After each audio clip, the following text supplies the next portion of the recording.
Yes. I'm still trying to figure this out too, and I knew because it was showing everything was clear in my end. It just the voice wasn't, but it showed that you were talking on the volume set up here. I wonder why there's something with the app.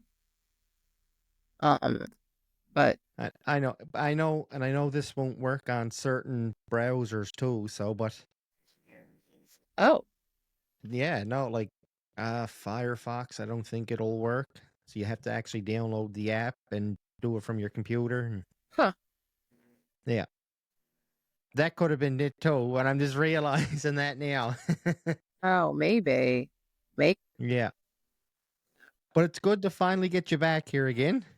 Again, notice how I said again? Thank you for weathering all these technical difficulties and like coming back for more. I really appreciate it. Oh, listen, I'm still learning it too, and it's like there's times I just learned not to panic. It's not the end of the Yeah. world. We'll figure it out. Nice. Yeah. That's good. It just sucks that it happens because like everyone's like, let's get it done, let's get it over. And it's like, well, I don't know. This is a new situation, Yeah. right? Yep. Definitely. And I'm sure you've like got it down to a science in many ways, but then there's, other people's equipment and Yeah, there's a lot. That's one of the downfalls I find too, doing online stuff, that it's sometimes it's your equipment, sometimes it's theirs, sometimes just different things aren't compatible and yep. there's nothing you can really do, right? I try to accommodate everybody as best I can, and if I don't think I can get it, then guess what? It can't be done. Yeah. Yep. That makes sense. I gotta say that recipe that you posted in your Facebook group the other day, I can't wait to try that. Was this the cake? The cake, yeah. Oh my god, that looks so good. Can I tell you, it is so good, first of all. But then the other thing, ooh, sorry, we won't do that. The other thing I'll say is, so that was a really tame recipe. It's meant to be a chocolate banana bread. And the first time I made it, I omitted the baking soda, and that made it taste very much like banana, and it was quite compressed. I made it again with the baking soda, and suddenly it's like this looks, feels, tastes like cake. And then it was like, I wonder if I could find some sort of like, supportive frosting. And it was like, okay, I'm going to make it again and I'm going to modify it again. But it's like you could literally eat the whole thing. And it's just kind of like, Oh, I know I could. No questions asked. It looked unreal. yeah, no, really, with like bananas and eggs, cocoa powder, and then like the frosting is like PB2, like powdered peanut butter and some cocoa powder and monk fruit. Like, So good. And that's why we're here. We're here to talk about all that stuff in fitness, right? totally. And this is, I'll say this. So, I love that we are doing this. Yes. So fat burning. So one thing, what do I want to say? You are the host. I'll let you lead. Well, let's talk about metabolism, because as you get older, your metabolism slows down. Yep. Everything slows down really as you get older. So let's take it from there. What are some ideas and tips that you do to keep that up and keep the calories away? Sure. So I think basically as we get older, our hormones change. And so when we're younger, and the truth is, it's like things start to change in our 30s. And so it's like 40s and older, there's undeniable differences, men and women. And the truth is, yes. So we go from having a more ideal environment in our body to have less fat, to have more muscle, to have more energy. Um, uh, and then things shift starting in our 30s. So really, my feeling is that the game just changes. And the truth is, we just have less wiggle room, is really the truth. Mhm. But we can still have, you know, a robust metabolism. We can still be lean. We can still be strong. We can still grow muscle. Um, Yep. so really, metabolism, as far as I'm concerned, I guess the two things that I think about are both the type of fuel that you're using primarily to run your body. So that's either sugar or fat. And then I think about the energy that your body is utilizing. And to me, that's really more about muscle and exercise. So the first, so it's like we have a less than ideal circumstance as we get older, but it's not the end of the story. We can still influence it.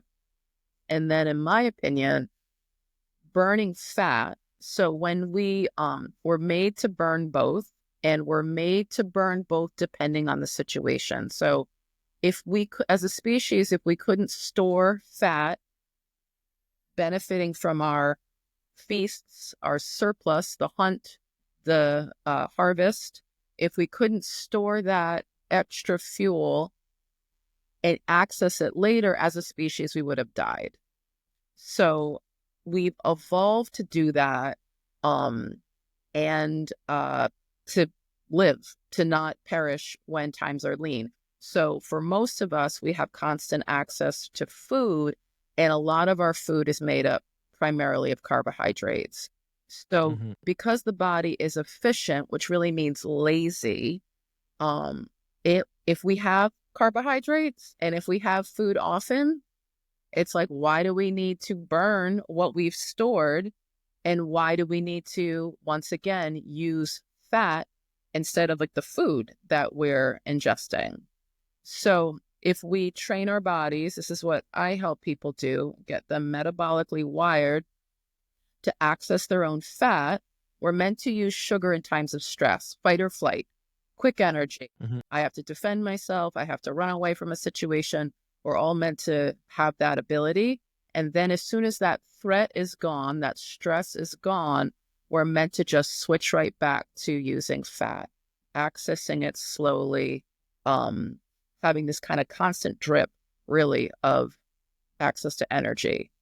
So when we're sugar burners, to have energy, we tend to need to eat. And so it's like, it's just a kind of a losing battle for a lot of us. Mm-hmm. Oh, absolutely. So, Even like drinks, like the amount of sugar in drinks, and like I'm bad for energy drinks. As you know, I told you before, I think I'm like extremely, actually, I had two before we even oh my God. come on to do this. Oh, yeah, like I just, but like the amount of sugar, and I know it's bad and I gotta kick the habit, but like there's sugar in everything, and it's just so hard because it's thrown in your face everywhere you go. All these, pops and energy drinks and juices, even some juices have tremendous amount of sugar in them, and I think it's hard for people to try to break away from it because in their mind, I think they think, well, I can't eat. I got to have a salad.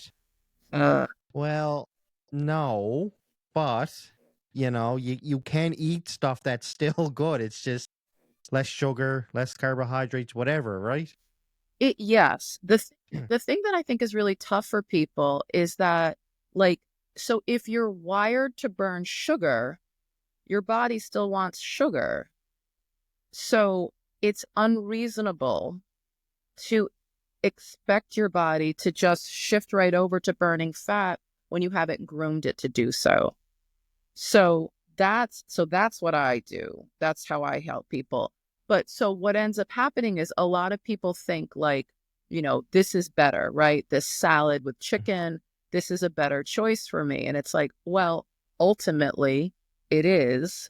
It's certainly better. But don't load it up with like salad dressing neither, right? Well, that's actually, there's a fat burner in our group who's like, she's like the salad dressing, like Gestapo. She's like, she shares the downfall of like all the seed oils and like Mhm. inflammatory components and dressings, even stuff that's like low fat. There's just so much garbage. But the thing that I'm gonna say to kind of like to everyone's defense who wrestles with the good choice that isn't satisfying, it's because their body isn't set up to utilize that best. So they're still looking for sugar. So it's like, well, this salad that has very little carbohydrates in it, it's not adequate. So it's like the body's kind of like feeling desperate, like where I need more. I need something sweet. I need, Yeah. something starchy. And so what often ends up happening if people kind of don't have that awareness that, you know, all things are true, this would be a better choice. You are still hungry. So it's like, Hmm. what do we do?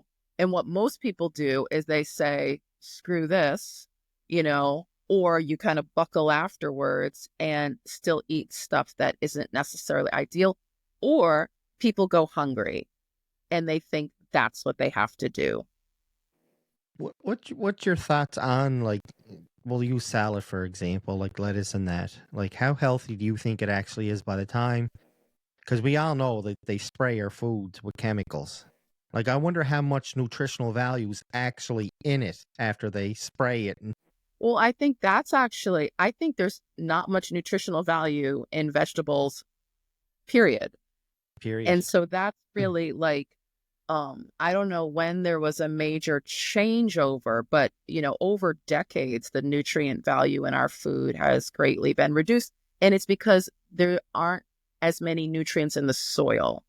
And so basically it's like, there's been a lot of kind of like butchering, manhandling of the soil, like taking rich topsoil away, putting like pesticides, fertilizers, taking away the like grubs and variety of things that create kind of a like an enzymatic or nutrient rich soil, something that's diverse, that has more minerals in it.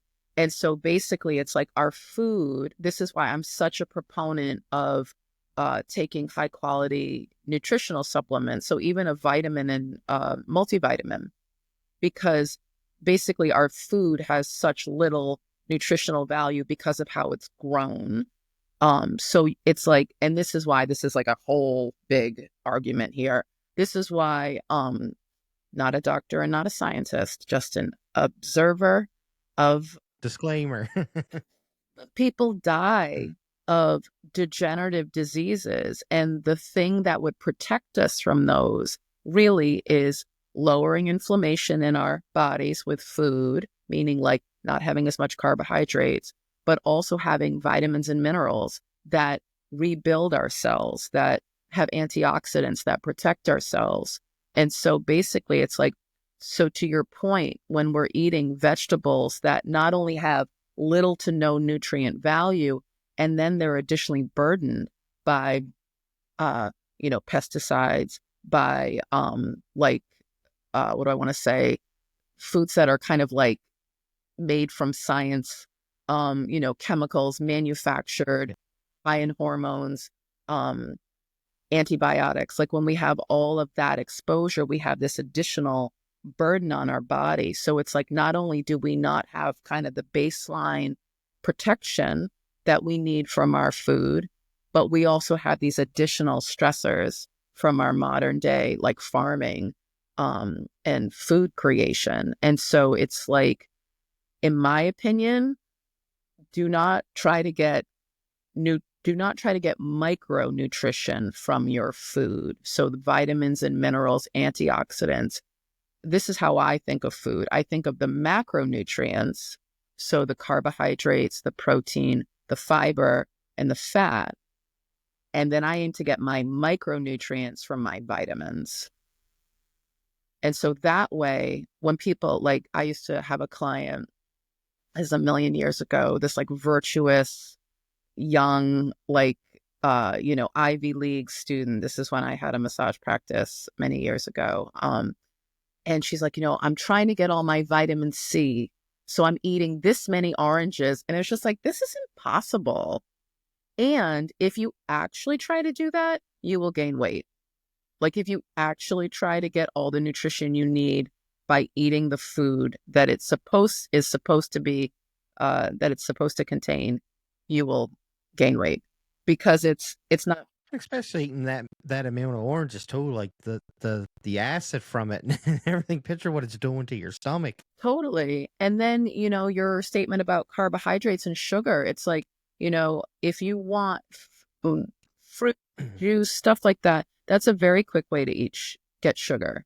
And typically the Hmm. more of it we eat, the more of it we want. So that's even something like forget the pop, forget the energy drinks, forget the stuff that like we know is a bit diabolical. It's like fruit is like Hmm. super like full of sugar. And so it has more fiber. That's great, but it's not an awesome choice to get your nutritional needs met, certainly your micronutritional needs met. Now we were talking about like the chemicals that they use to spray these vegetables and fruits with. I actually had a guy on the podcast a few weeks ago. I believe it's called Food Forest. He'll actually come to your yard, rip your yard up, and plant all these trees and that basically grows fruit. It's incredible. You have to check him out. Yeah, Say the name he's again, Justin. food forest. Food Force. Yeah, I'll double check though Okay. when we're done. Yeah, but yeah, he was pretty interesting. How he'll come and he'll like literally redo your whole backyard over into trees to grow different fruits and yeah, it's crazy. Very neat. Yeah, and he's just expanded, I believe, up here in Canada as well. I'm not sure the exact locations, but and he's pretty big down the states now too. Like he said, he travels all over doing this. Very cool. Yeah, no, it's definitely interesting. So you know what I mean. If you want to grow your own stuff naturally, because he said I believe he said he doesn't use any spray. Like he'll come and do what he has to do the first little while, and then you're on your own basically, right? So you're getting a normal size fruit or vegetable as opposed to these great big monstrosity that it's just not impossible to grow natural like that. It's true. Funny. My parents used to be really big gardeners and they were all about the soil. So they would so I live in Rhode Island, they would go to Maine and get seaweed. Like they would harvest such a thing to put over the soil for the mineral content. And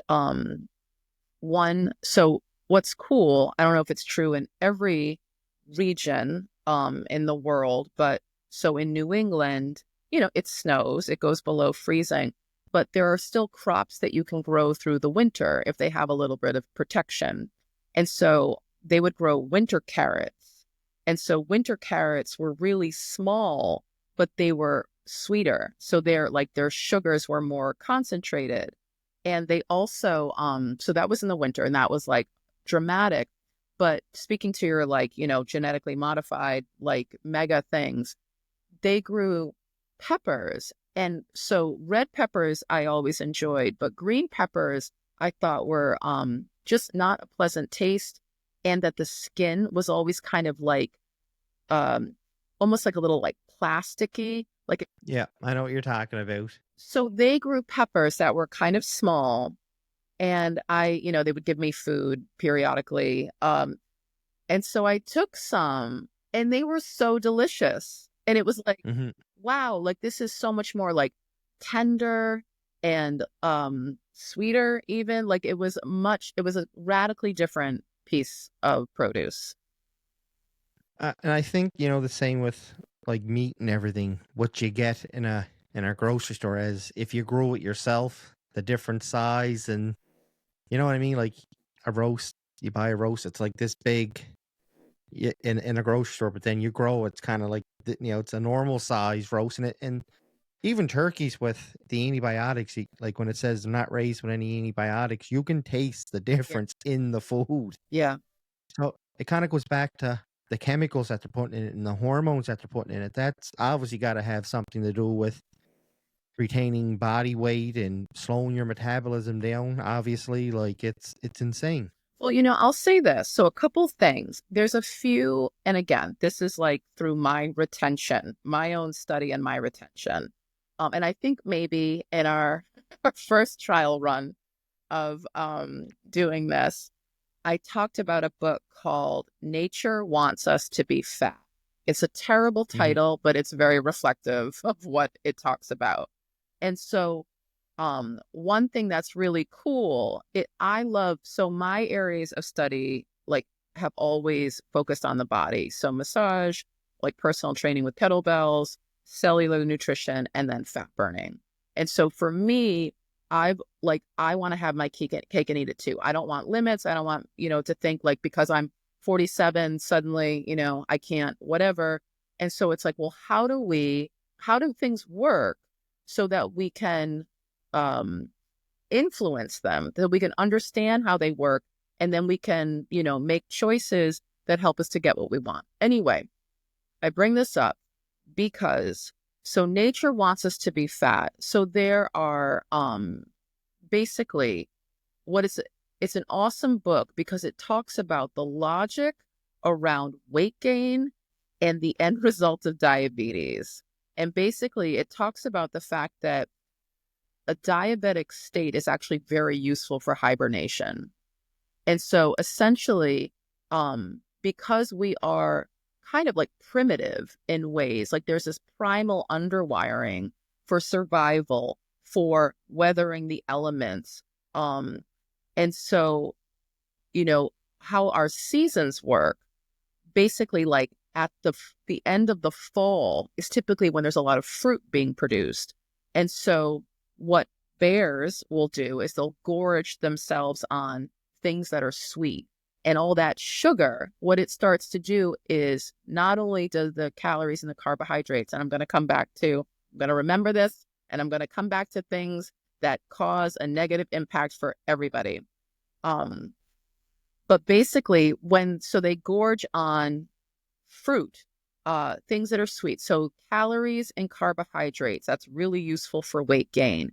But they do it to the degree that it actually creates a metabolic impact. They start to become insulin resistant because of the amount that they've consumed within a certain amount of time. Anyway, the thing that's so cool about it is that basically as their body starts to shift towards and into diabetes, all of the factors are useful to not die without food and in extreme cold and without water. And so all of the underpinnings, the motivation of our biology is to create a situation where once again, over and over and over again, we don't die when we are not able to have access to food.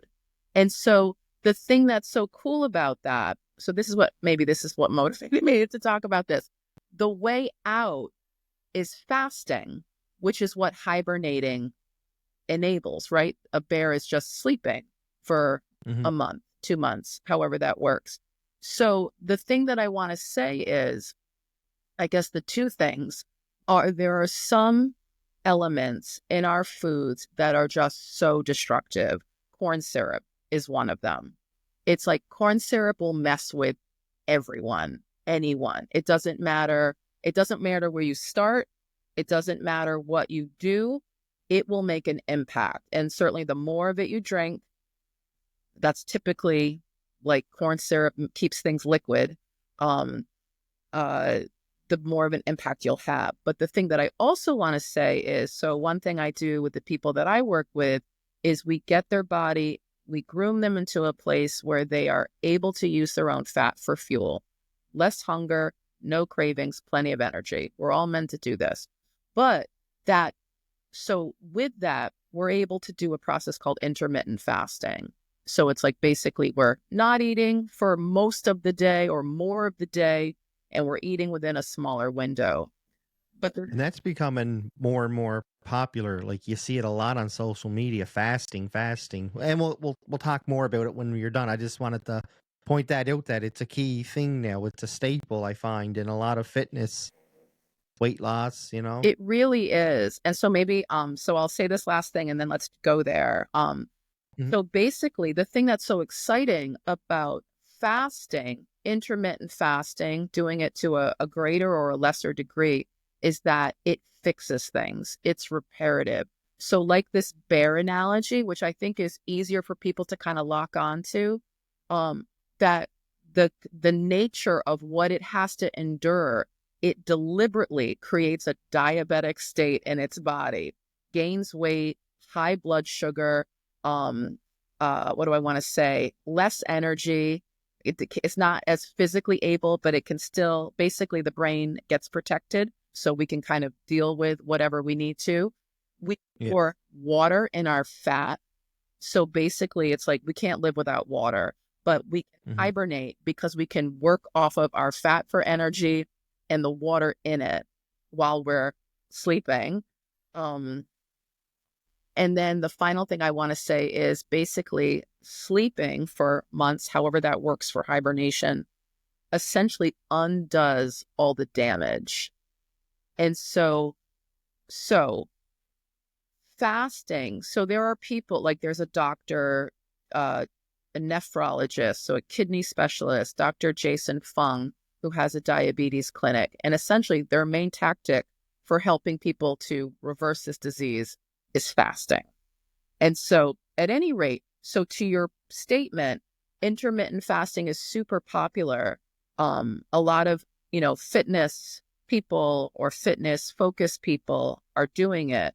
And so we'll get into the weight loss piece, but the thing that's also really awesome to know, even when we're faced with chemical bullshit in our food, just compromised food source, is that if we have a lifestyle actually that involves intermittent fasting, we can kind of offset the damage that that stuff does, Yeah. even though we're still eating it.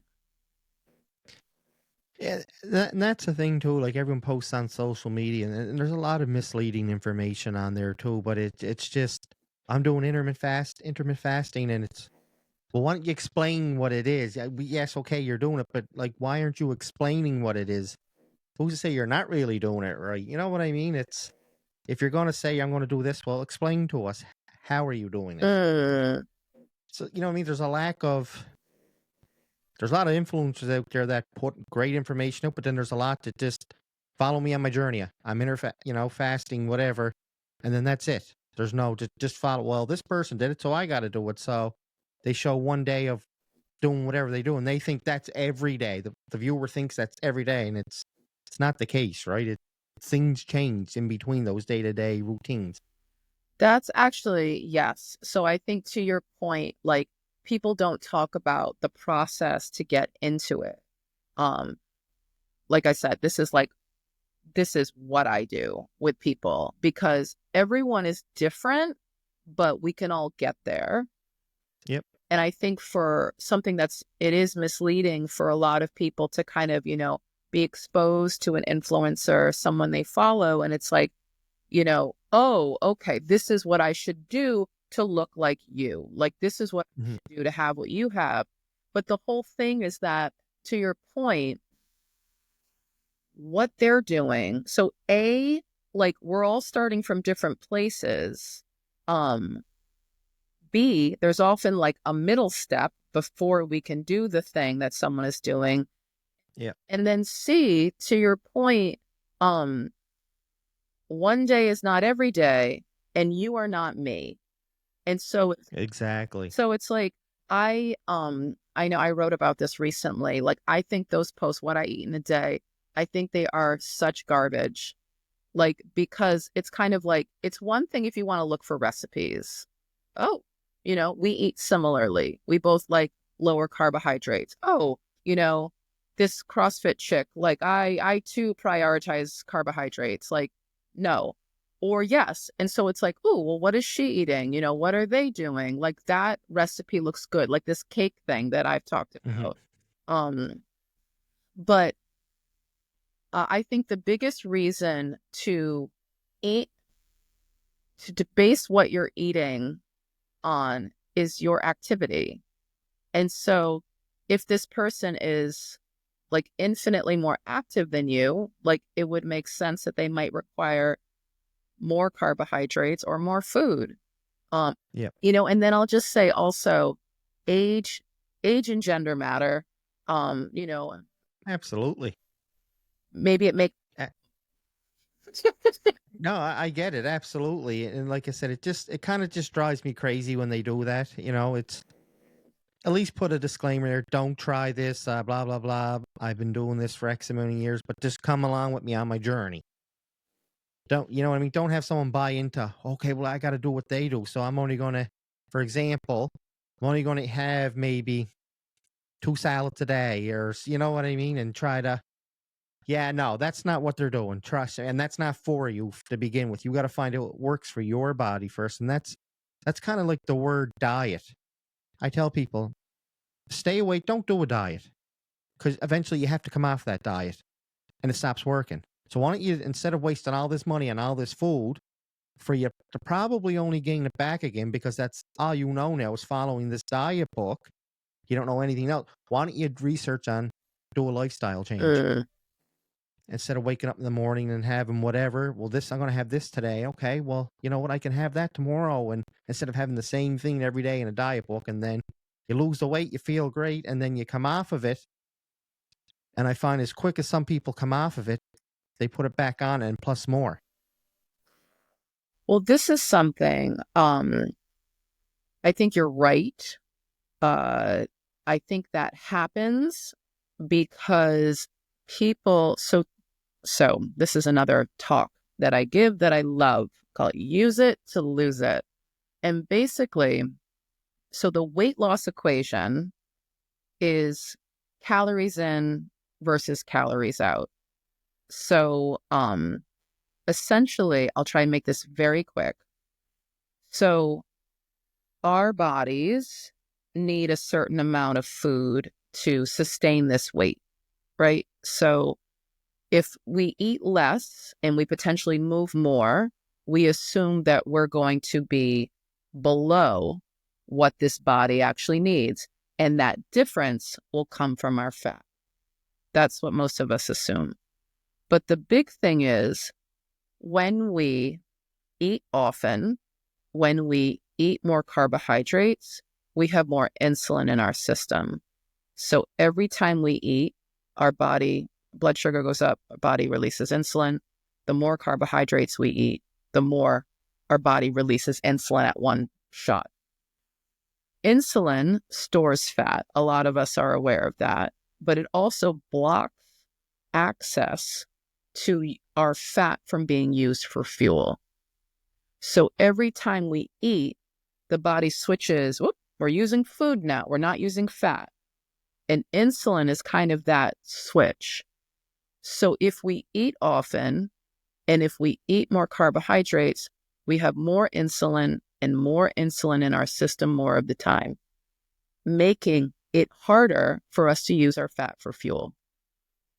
Mhm, So what ends up happening for a lot of people that eat less food, often eat more frequently and move more, they are creating a situation where they have less calories and maybe even a greater deficit because of that exercise.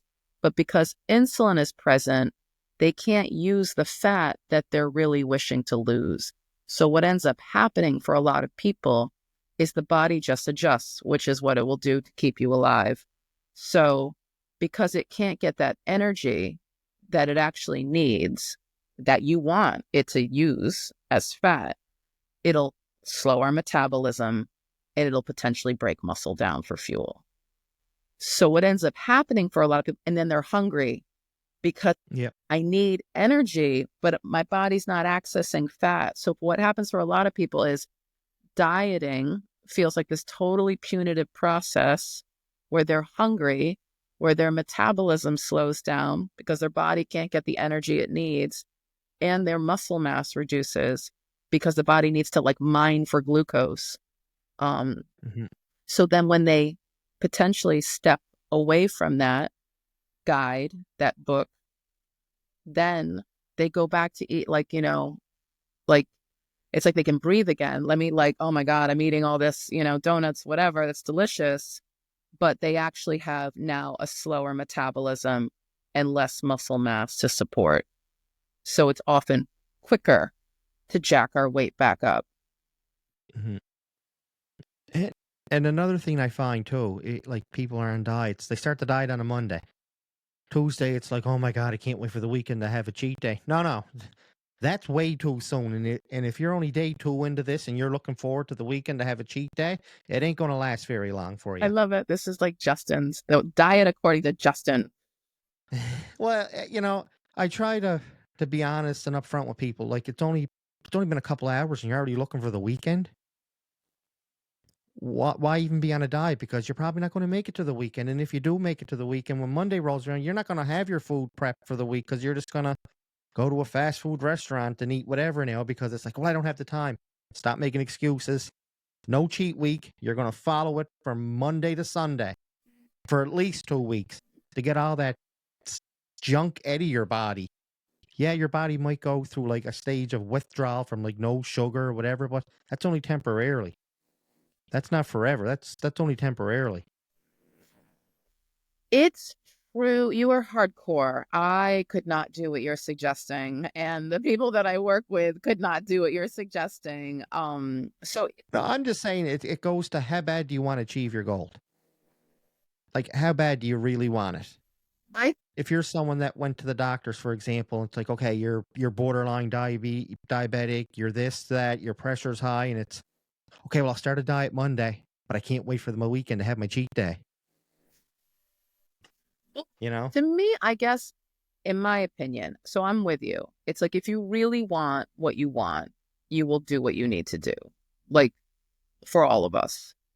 But in my opinion, like choose something that's sustainable. Like choose something because there's more than one way.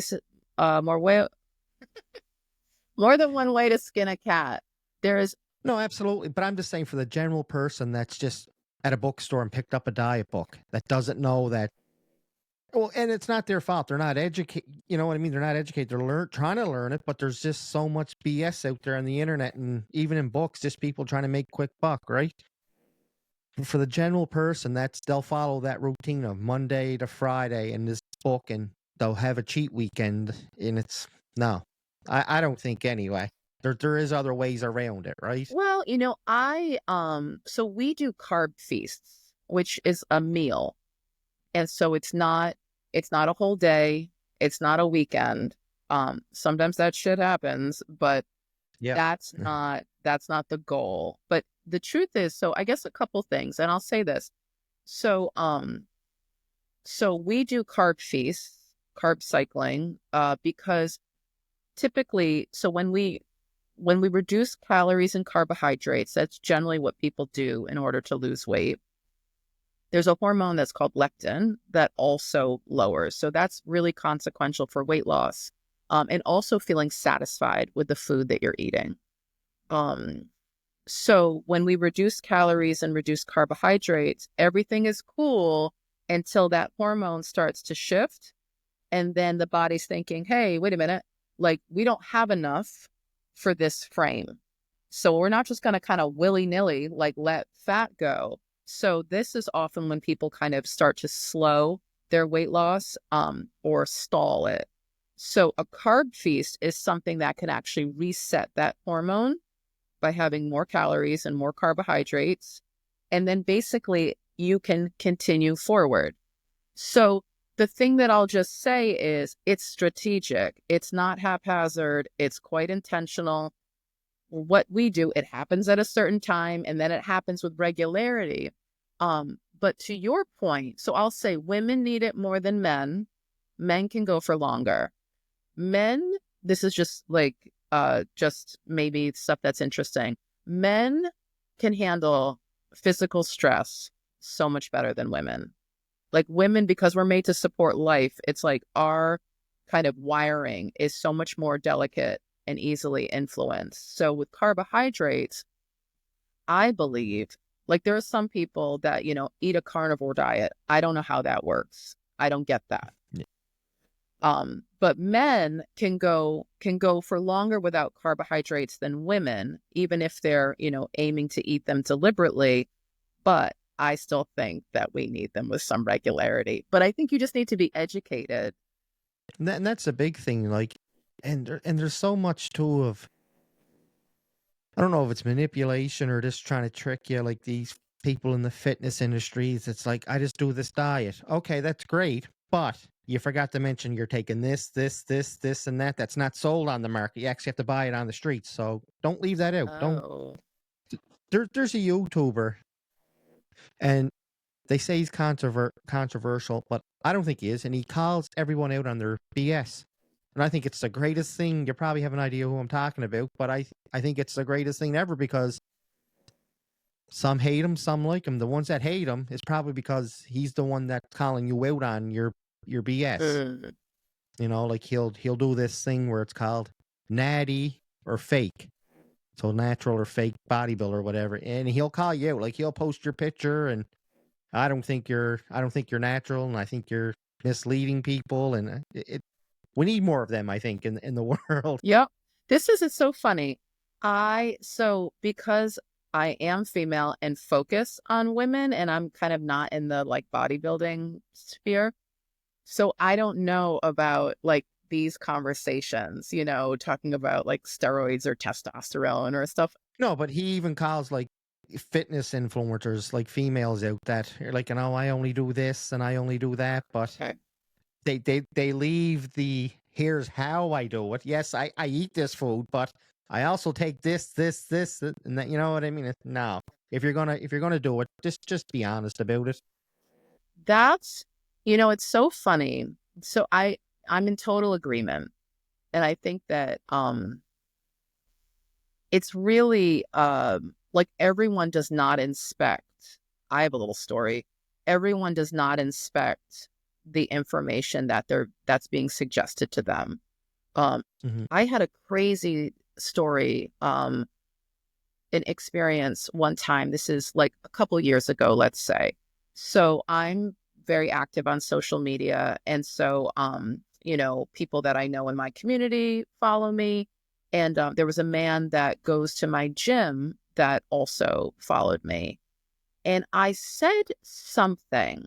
I talked about, I think this was it. So I advocate drinking bulletproof coffee, which is a brand. It's a brand of the oil that's in it. It could be a brand of coffee. You could use that coffee, but it's a term for a method, which basically is like putting fat in your coffee and blending it and using it to help you with intermittent fasting. Anyway, I think I mentioned the brand Bulletproof.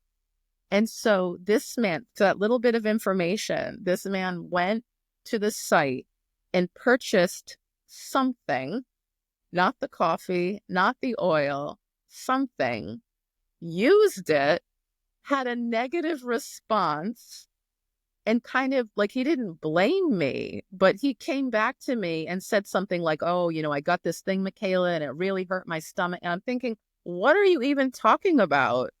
Like, why would you have done that?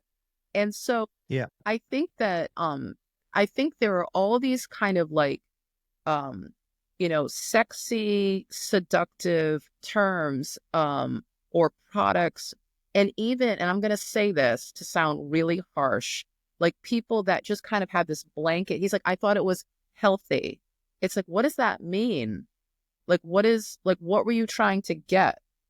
And so I think that population that, like, I'm just making broad generalizations right now.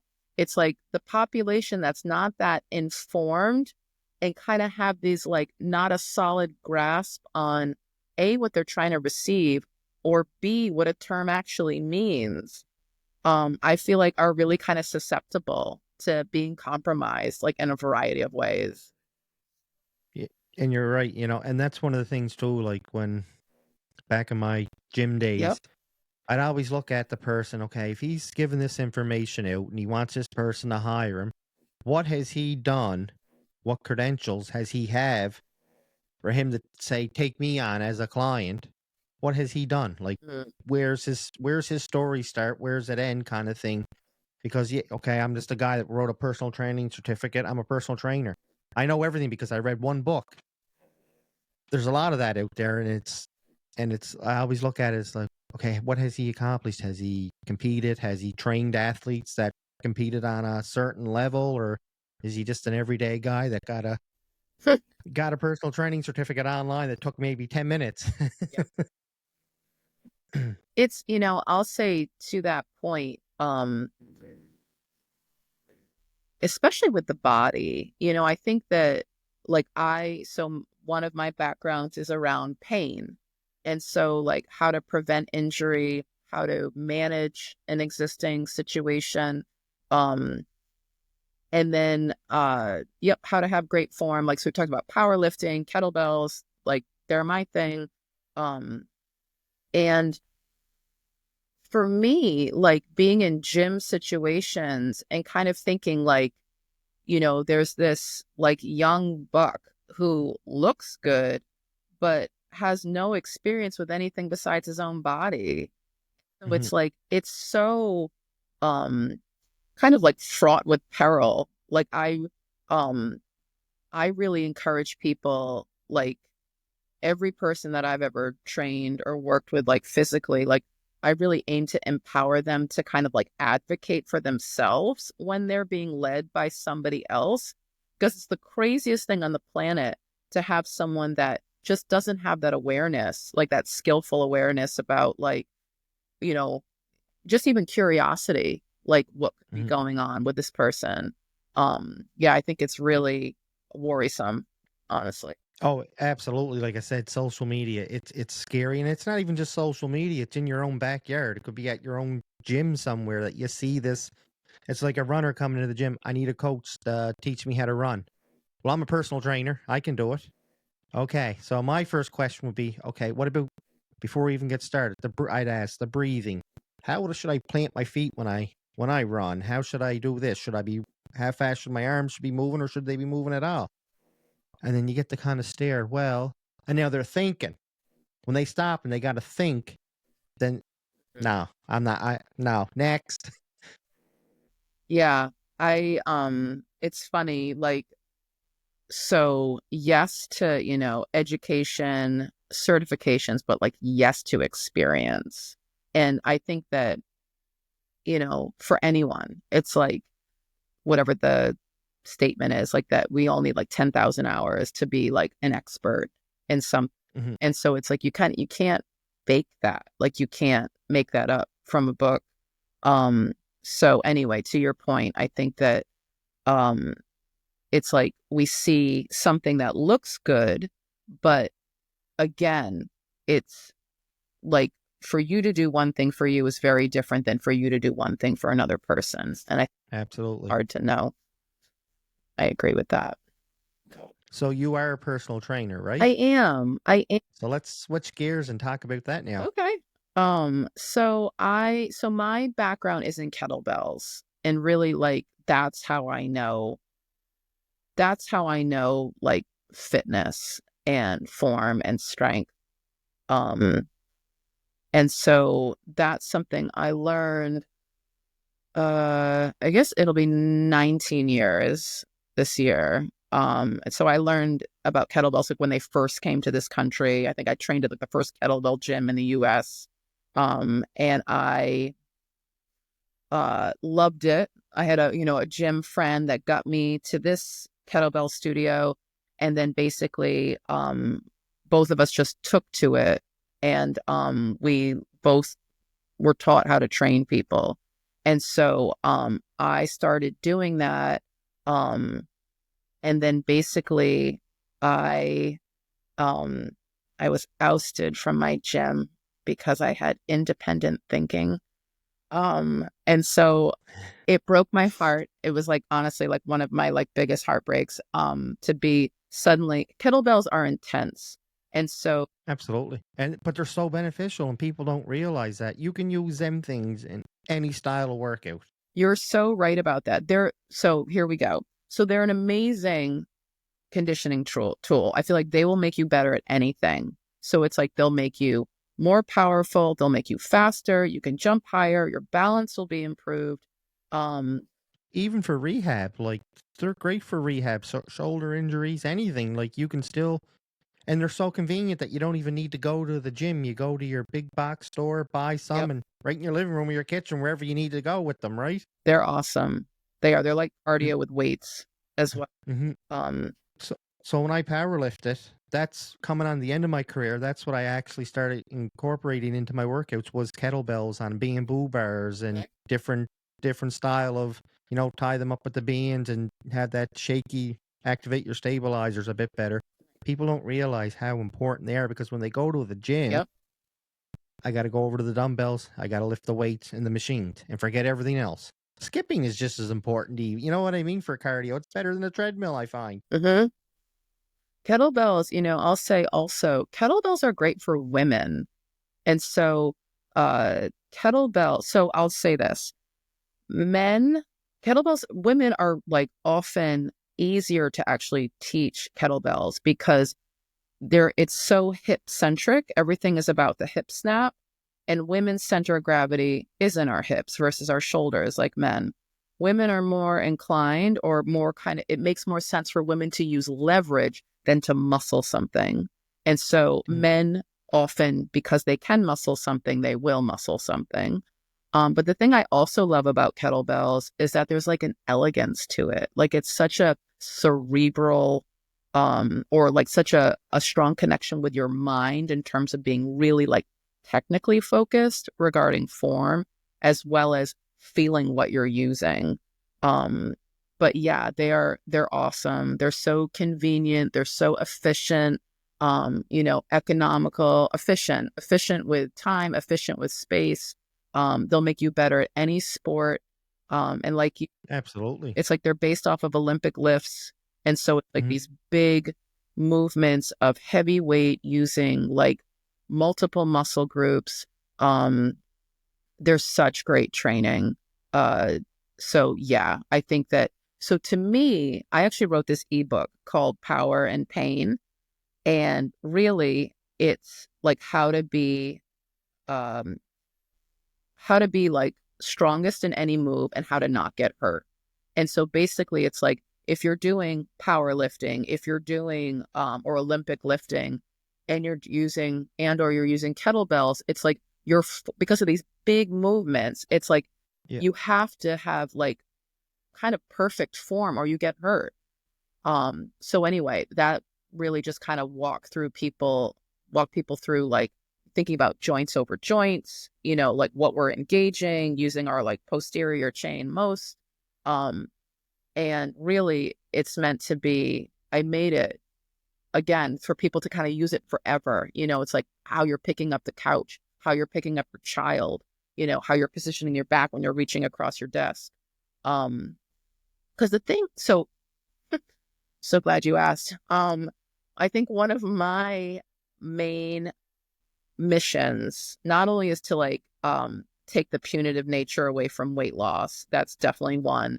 But it's also to how I sign off like every like email or blog post is like getting clearer on how our bodies work in order to make them work for you. Because it's like we work in certain ways and so many people are absolutely clueless.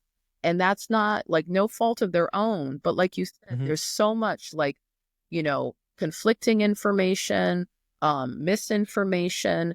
And so uh, as we get older, my biggest objective, which I preach about, is like to not get hurt. Like, number one, whatever you're going to do, let's not get hurt so we can keep doing what we're going to do. But anyway, Mhm. but that little guide was meant to be like this little, mini Bible, like use it every day so you understand again how to like use your body, get the most of it out of it, and to not hurt yourself in the process. So where can people find this ebook? Is it still available? It is. Oh, you're so sweet.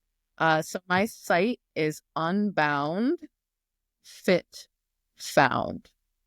So 3 words in a row. It's actually, I have another site, Kettlebella. Um, it is on there as well, but my main site is unboundfitfound.com. And you also have a Facebook group. Is that the same name? So it kind of is. So the Facebook group that I have, so Unbound again, and then the tagline is like strategies. My big things are fat loss, fitness, and not feeling old. So Unbound, strategies for fat loss, fitness, and not feeling old. Uh, I need the not feeling old part. But you're right though. Like after a certain age, I even found myself kind of declining a little bit. It's like, and I know better, and I'm not, I'm preach to myself like, okay, you know better. You shouldn't be doing this. Go to the gym, at least exercise, and I did great last year. I got back into it. I was getting ready to compete, and health issues happened, and then I just hung my hat up again, and I just went about my merry way. But it's like I still missed that part of who I was. I just gotta try to get the part of I'm not an athlete anymore. Mm. You know what I mean? I'm just a guy now that goes to the gym and tries to stay in somewhat decent shape, but it's just once I can overcome that part again, okay, you don't need to go and lift 5, 6, 700 pounds anymore because there's just no need of it. You're not doing anything, but Well, I'll say this, Justin. So I think so in our group, so the three things, like to not break down and die or to feel old, so that exercise piece, diet, that's the either lower carbohydrate or lower glycemic, higher fiber carbohydrates, and then vitamins and minerals like we've been talking about. But what I'll say is, I really think that we're all athletes. And so we all have this athletic nature that we can kind of activate. And actually, um, maybe I'll share a podcast of mine called something about G-Flux training. I think you'll really like this. I'll explain it in just one second. But I think the thing to do is to start where we are right now. So the fact that you Mhm. could lift like 600 or 700 pounds, like, you could still be capable of that again, but maybe that's not where you are right now. Oh, I never want to do that again. I'll be the first. No, I'm good. I'm good now. It's just the wear and tear on my body was just, the pain and, torn muscles, whatever, Yeah. bruise. I'm good. Okay. It's just I don't want to be. It's just to get in my head that okay, I don't need to go in and lift the 160-pound dumbbells. I don't. I can manage with the 80s or the hundreds. I don't need the 160s, whatever. Just to get that. Okay, I'm not an athlete. I'm just a guy trying to stay in shape. Well, I want to push that a little bit. I want to challenge that because I really think that, so there's something called G-Flux training. And what that stands for is energy fluctuation. And really, it stands for energy turnover. So G-Flux training, so there's really like three main elements of it. So strength training, challenging weights, high intensity intervals, 20 to 30 minutes, walking, something slow, low impact, steady state. So challenging weight. So this is all like 2 to 3 times a week, each of these things, however that works in a 7-day period. So challenging weights, high intensity intervals, like 20 seconds on, 30 seconds on max, like resting between those 20 to 30 minutes. Hopefully we're walking for like a half an hour afterwards. And then I would say like walking for an hour. It's easy breezy, we're keeping up the Mhm. conversation. Anyway, so when we train like this, basically we're creating stressors on our body. So we're it's called like hermetic stress. But basically it's like what it does is, so if we kind of maintain this routine where we're having deliberate times of stress and rest, even within that training session, um, and within our week overall, what ends up happening is our body becomes this like um, a more enhanced machine. So essentially, what's so cool about us is that we do what we're told, meaning that like when we stress our body, we ask for more, our body will like rise to that stress. It'll tense potentially like take the next round, the next time, but basically we can train our bodies to become stronger, faster, more responsive. But anyway, so this G-Flux training, essentially what it does is it creates a greater energetic output and a greater energetic requirement. So this is actually really useful for those of us that are trying to lose weight. It actually like we we need more. Like we're expending more energy because of the nature of how we're working out, and we both require more energy. Thank you, food.